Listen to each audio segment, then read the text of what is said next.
ఒక అందమైన గ్రామం పక్కనే పెద్ద అడవి ఉండేది. ఆ అడవిలో మిఠాయి అనే చిట్టి చిలుక ఉండేది.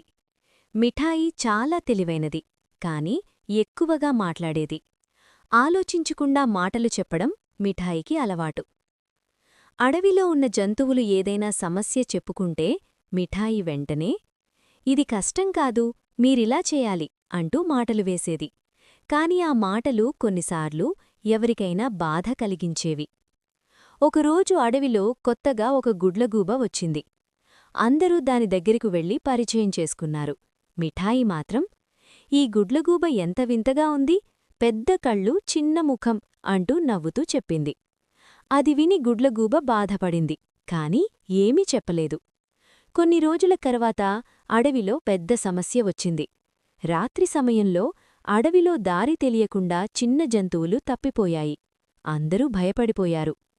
అడవి పెద్దలు, రాత్రి దారులు చూపగలవారు ఎవరు అని అడిగారు. అప్పుడే గుడ్లగూబ ముందుకు వచ్చింది. నేను రాత్రి స్పష్టంగా చూడగలను, నేను సహాయం చేస్తాను అంది. ఆ రాత్రి గుడ్లగూబ అందరినీ సురక్షితంగా వారి గూళ్లకు చేర్చింది. అందరూ ఆనందంతో చప్పట్లు కొట్టారు. మిఠాయికి తన తప్పు అర్థమైంది. నేను మాటలతో బాధపెట్టాను, కాని నీ పని ఎంత గొప్పదో ఇప్పుడు తెలిసింది అని గుడ్లగూబకి క్షమాపణ చెప్పింది.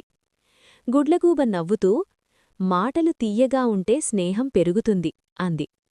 ఆ రోజునుంచి మిఠాయి మాట్లాడే ముందు ఆలోచించడం ప్రారంభించింది. ఎవరికైనా సహాయం చేసే మాటలే మాట్లాడేది. అడవిలో అందరూ కలిసి సంతోషంగా జీవించారు.